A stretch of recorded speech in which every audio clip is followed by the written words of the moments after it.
ఉమ్మడి పశ్చిమ గోదావరి జిల్లాను భానుడు ఉడికించేస్తున్నాడు. రోహిణి కార్తె ముగింపు దశకు వచ్చిన ఎండల తీవ్రత అస్సలు తగ్గడం లేదు. ఉదయం 8 గంటల నుంచే సూర్యుడు నిప్పుల చెలగాటం ఆడుతున్నాడు. జిల్లాలోని పలు ప్రాంతాల్లో ఉష్ణోగ్రతలు ఏకంగా 44 డిగ్రీలకు పైగా నమోదవుతున్నాయి. భగభగలాడే ఎండలతో పాటు తీవ్రమైన వడగాల్పులు జనాన్ని వణికించేస్తున్నాయి. ఉదయం 11 దాటితే చాలు రోడ్లన్నీ కర్ఫ్యూను తలపిస్తూ నిర్మానుష్యంగా మారుతున్నాయి. మరోవైపు ఒక్కపోత కరెంటు కోతలతో ప్రజలు రాత్రిళ్లు కూడా నిద్ర లేకుండా గడుపుతున్నారు. ఎండ దెబ్బకు వృద్ధులు చిన్నపిల్లలు సైతం అల్లాడిపోతున్నారు. అత్యవసరమైతే తప్ప వృద్ధులు పిల్లలు ఎవరూ బయటకు రావద్దని వైద్యులు హెచ్చరిస్తున్నారు. దీనికి సంబంధించి క్షేత్రస్థాయిలో మరిన్ని వివరాలు మా ప్రతినిధి శ్రీనివాస్ అందిస్తారు. ఉమ్మడి పశ్చిమ గోదావరి జిల్లాలో భానుడి బగబగలైతే కూడా కొనసాగుతున్నాయి. ఎండ తీవ్రత రోజు రోజుకి ఇంకా పెరుగుతూనే ఉంది. తణుకు, తాడేపల్లిగూడెం, అలాగే కుక్కునూరు ఆ ప్రాంతాల్లో దాదాపు 47 డిగ్రీల ఉష్ణోగ్రతలు అయితే కూడా నమోదవుతున్న పరిస్థితులు ఉన్నాయి. అంటే ఎండ తీవ్రత గత 2 రోజుల నుంచి కూడా కొంత తగ్గుముఖం పట్టినప్పటికీ కూడా ఇంకా ఆ తీవ్రత కొనసాగుతుంది. గాలిలో తేమ శాతం అయితే కూడా 55 నుండి 70% పెరగటం వలన ఉక్కపోత అయితే కూడా అధికంగా ఉంటుంది. దీనికి తోడు అప్రకటిత విద్యుత్ కోతలు కూడా ఇంకా కొనసాగుతూనే ఉన్నాయి.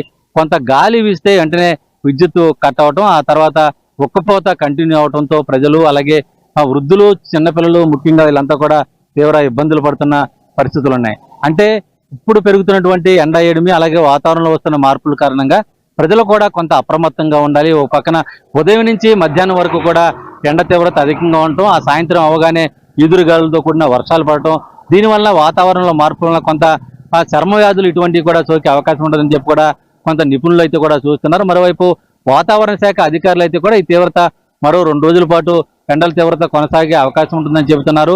ఆ తర్వాత వచ్చే వారం రోజుల్లో 38 డిగ్రీల మేర ఉష్ణోగ్రతలు తగ్గే అవకాశం ఉంటుంది. అంటే దాదాపు ఈ సీజన్లో అత్యధికంగా నమోదైనటువంటి 48 డిగ్రీల ఉష్ణోగ్రతల కంటే కూడా ఒక 10 డిగ్రీల ఉష్ణోగ్రతలు తగ్గి 38 డిగ్రీల మేర ఉష్ణోగ్రతలు నమోదయ్యే అవకాశం ఉంటాయి. అప్పటి వరకు కూడా ప్రజలు కూడా కొంత అప్రమత్తంగా ఉండాలి.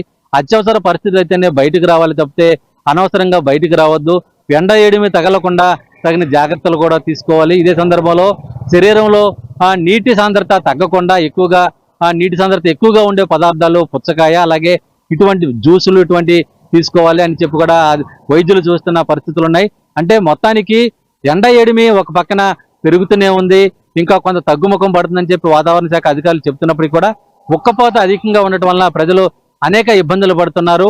అయితే ముఖ్యంగా ఈ ఎండల తీవ్రత ఎక్కువగా ఉన్న ఈ సంవత్సర కాలంలోనే ఎక్కువగా ఎండలు రావడం వలన కొంత వాతావరణంలో మార్పుల కారణంగా కూడా కొంతమంది అనారోగ్యం పాలయ్యే అవకాశం ఉంటుంది. వారు ఎక్కువగా వైద్యుల సూచనల మేరకు సలహాల మేరకు జాగ్రత్తలు తీసుకోకపోతే అనారోగ్య సమస్యలు కూడా తలెత్తాయని చెప్పి కూడా వైద్యులు చూస్తున్న పరిస్థితులు ఉన్నాయి. అంటే మొత్తానికి ఎండ ఏడిమి ఈ సంవత్సరం రికార్డు స్థాయిలో ఉష్ణోగ్రతలు నమోదయ్యాయి.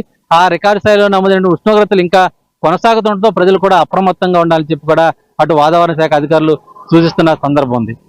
ప్రసాద్తో శ్రీనివాస్ అంటే ఉమ్మడి పశ్చిమ గోదావరి.